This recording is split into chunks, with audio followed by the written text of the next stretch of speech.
నమస్తే. Welcome to Andhraprabha. విశాఖపట్నానికి చెందిన గాయత్రి డెత్ కేస్ ఇప్పుడు మిస్టరీగా మారిందని చెప్పుకోవాలి. గాయత్రి మరియు తన భర్త శ్రీచరణ్ వీళ్ళిద్దరూ సాఫ్ట్‌వేర్ ఉద్యోగులు. వీళ్ళిద్దరూ అలా బయటకెళ్ళేసి తిరిగేసి వద్దామని అనుకుంటూ ఉంటారు. ఇదే క్రమంలో వాళ్ళు ఉత్తరాఖండ్ ప్లేస్ అయితే ఎంచుకోవడం జరిగింది.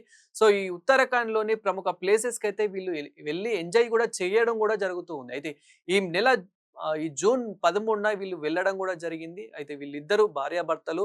వీళ్ళు రీసెంట్‌గా వీళ్ళకైతే మ్యారేజ్ గూడా కావడం జరిగింది. వీళ్ళకు మ్యారేజ్ అయ్యి గూడా దాదాపు 5, 6 నెలలు మాత్రమే అవుతూ ఉంది. మరి ఇదే క్రమంలో వీళ్ళు అలా హనీమూన్‌కెళ్ళేసి, అలా ఎంజాయ్ చేసేసి, అలా షికారుగా అలా ఎంజాయ్ చేసేసి వెళ్ళి వద్దామనుకునే క్రమంలోనే మరి ఏం జరిగింది? తను ఎలా మృతి చెందింది? అనేది ఒక్కసారి వీడియోలోకెళ్ళి చూస్తే గనక సో, ఈ నెల 13న వీళ్ళైతే ఉత్తరాఖండ్‌కైతే వెళ్ళడం అయితే జరుగుతూ ఉంది. అక్కడ ప్రముఖ కొన్ని ప్లేసెస్ గూడా తిరగడం జరుగుతుంది. ఈవెన్ 14 నాడు గూడా బానే ఉన్నారు. మరి 15న ఏమయ్యింది? అనేది ఒక్కసారి చూస్తే గనక 15న తను వీళ్ళిద్దరూ పడుకొని లేచేసరికి, శ్రీచరణ్ లేచేసరికి ఇంకా గాయత్రి రక్తపు మడుగుల్లో నగ్నంగా పడి ఉంది. మరి ఇక్కడ శ్రీచరణ్ ఏమని స్టేట్‌మెంట్ ఇస్తున్నాడు పోలీసులకంటే గనక, సో మేము మద్యం సేవించాము.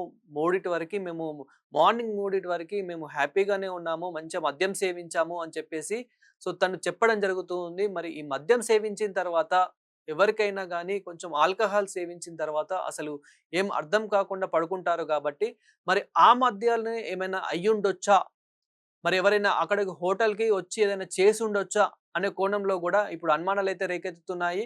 సో, పోలీసులు గూడా ఎంక్వైరీ అయితే చేస్తూ ఉన్నారు. లేదంటే తన భర్త శ్రీచరణ్ గూడా ఏదైనా చేసుండొచ్చా? అని చెప్పేసి గూడా మా తననైతే అదుపులోకైతే తీసుకోవడం జరిగింది. తనని కూడా పోలీసులైతే ఎంక్వైరీ అయితే చేస్తూ ఉన్నారు. ఏదేమైనప్పటికీ ఇప్పుడు గాయత్రి డెత్ కేస్‌లో ఇప్పుడు గాయత్రి పోస్ట్‌మార్టం రిపోర్ట్‌లో అసలు ఏం జరిగింది అని చెప్పేసి తొందరలోనే తెలిసే అవకాశాలైతే ఉన్నాయి. పోస్ట్‌మార్టంకైతే పంపించారు. ఆ రిపోర్ట్స్ తొందరలోనే వస్తాయి.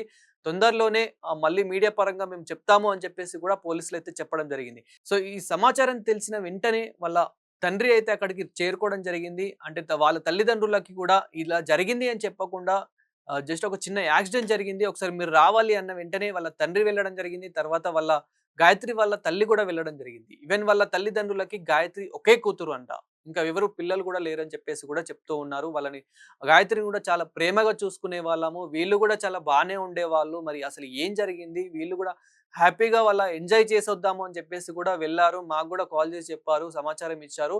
కానీ మేమిలా జరుగుతుందని అస్సలు ఊహించలేదని చెప్పేసి వాళ్ళ తల్లిదండ్రుల స్టేట్‌మెంట్ గూడా మనమైతే చూసే పరిస్థితి అయితే చూస్తూ ఉన్నాము. మరసలు ఏం జరిగింది? ఎలా జరిగింది? ఎవరు చేసుంటారు? ఈ హోటల్‌లో అంత దారుణంగా హత్య ఎవరు చేసుంటారు? కట్ చేస్తే అక్కడ మనకి ఆ రక్తపు మడుగుల్లో ఏ విధంగా చనిపోయిందనేది కూడా మనము ఒక్కసారి ఊహించుకుంటేనే భయమవుతూ ఉంది. ఏ విధంగా జరిగింది? ఇట్లా ఎంత దారుణంగా దీనికి ఎవరు పాల్పడ్డారు? అనేది కూడా పోలీసులు వెంటనే బయట పెట్టాలి.